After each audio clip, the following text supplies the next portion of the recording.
कानों में सोने के कर्णफूल अत्यंत शोभा दे रही हैं और देखते ही देखने वाले के चित्त को मानो चुरा लेते हैं। उनकी चितवन दृष्टि बड़ी मनोहर है और भौहें तिरछी एवं सुंदर है।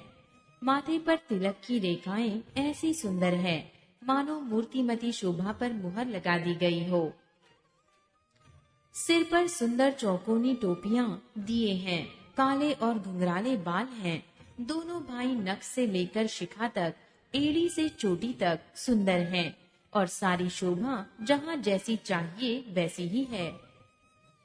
जब पुरवासियों ने यह समाचार पाया कि दोनों राजकुमार नगर देखने के लिए आए हैं, तब वे सब घर बार और सब कामकाज छोड़कर ऐसे दौड़े मानो दरिद्री धन का खजाना लूटने दौड़े हों।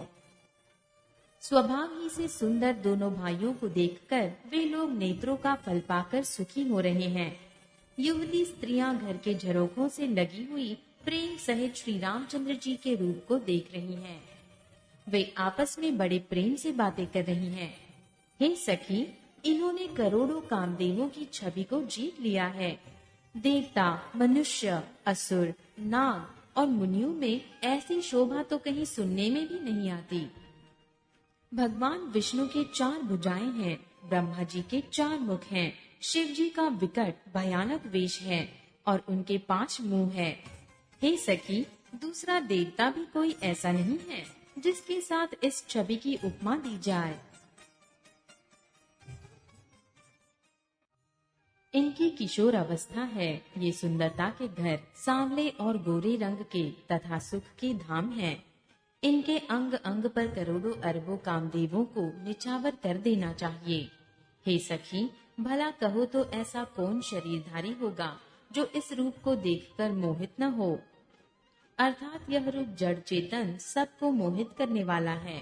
कोई दूसरी सखी प्रेम सहित कोमल वाणी से बोली, हे सयानी, मैंने जो सुना है उसे सुनो।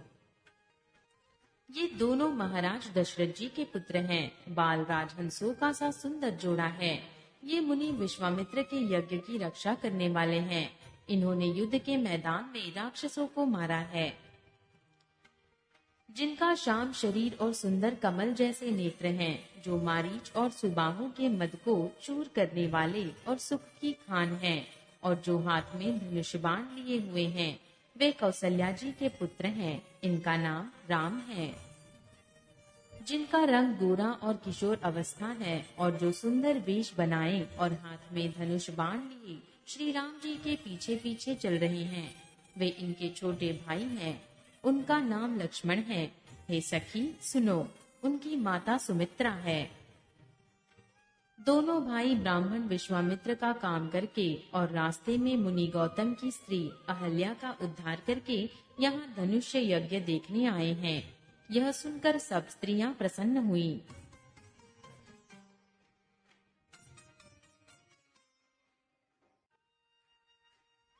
श्री रामचंद्र जी की छवि देखकर कोई एक दूसरी सखी कहने लगी, यह वर जानकी के योग्य है।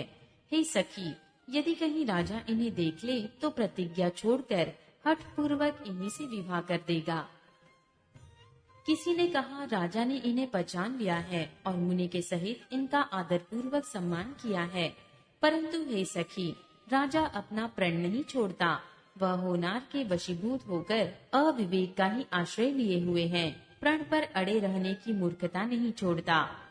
कोई कहती है, यदि विधाता भले हैं और सुना जाता है कि वे सबको उचित फल देते हैं, तो जानकी जी को यही वर मिलेगा। हे सखी, इसमें संदेह नहीं है।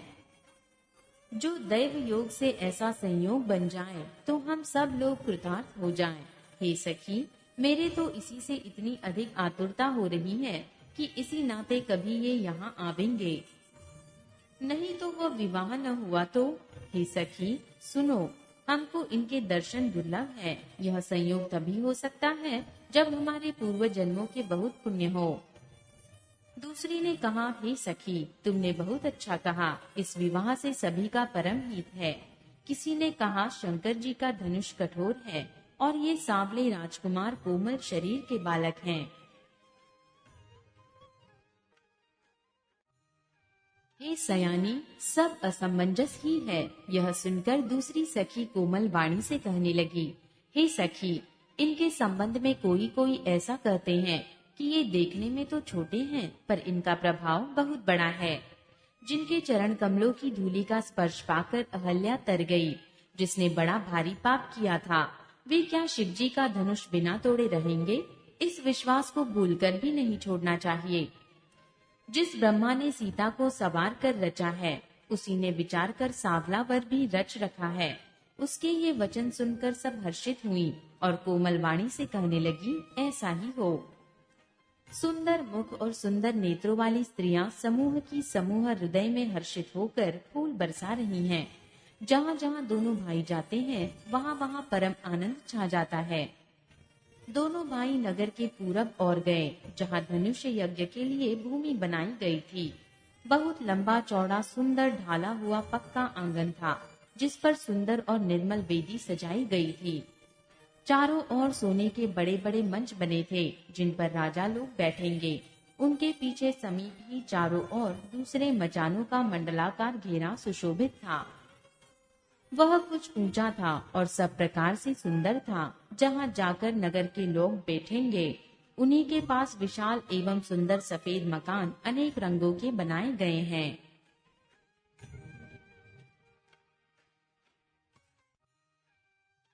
जहाँ अपने अपने कुल के अनुसार सब स्त्रियां यथा योग्य, जिसको जहाँ बैठना उचित है बैठकर देखेंगी।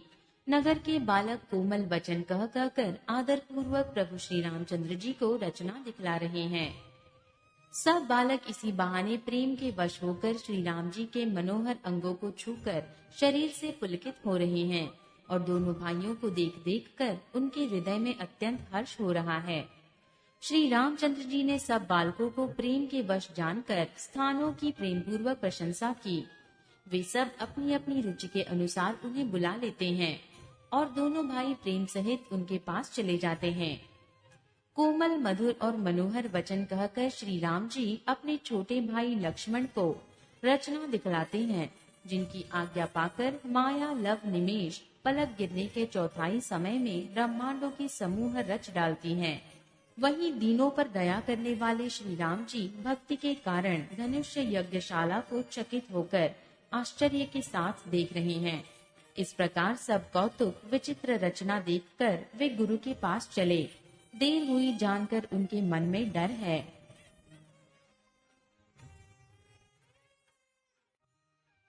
जिनके भय से डर को भी डर लगता है, वही प्रभु भजन का प्रभाव, जिसके कारण ऐसे महान प्रभु भी भय का नाट्य करते हैं, दिखला रहे हैं। उन्होंने कोमल मधुर और सुंदर बातें कहकर बालकों को जबरदस्ती विदा किया। फिर भय, प्रेम, विनय और बड़े संकोच के साथ दोनों भाई गुरु के चरण कमलों में सिर नवाकर आज्ञा पाकर बैठे। रात्रि का प्रवेश होते ही संध्या के समय मुनि ने आज्ञा दी। तब सबने संध्या वंदन किया। फिर प्राचीन कथाएं तथा इतिहास कहते कहते सुंदर रात्रि दोपहर बीत गई। तब श्रेष्ठ मुनि ने जाकर शयन किया। दोनों भाई उनके चरण दबाने लगे। जिनके चरण कमलों के दर्शन एवं स्पर्श के लिए वैराग्यवान पुरुष भी भांति भांति के जप और योग करते हैं, वे ही दोनों भाई मानो प्रेम से जीते हुए प्रेम पूर्वक गुरु जी के चरण कमलों को दबा रहे हैं। मुनि ने बार बार आज्ञा दी। तब श्री रघुनाथ जी ने जाकर शयन किया। श्री राम जी के चरणों को हृदय से लगाकर भय और प्रेम सहित परम सुख का अनुभव करते हुए लक्ष्मण जी उनको दबा रहे हैं। प्रभु श्री रामचंद्र जी ने बार बार कहा, हे तात, अब सो जाओ। तब वे उन चरण कमलों को हृदय में धरकर लेट रहे। रात बीतने पर मुर्गे का शब्द कानों से सुनकर लक्ष्मण जी उठे। जगत के स्वामी सुजान श्री रामचंद्र जी भी गुरु से पहले ही जाग गए।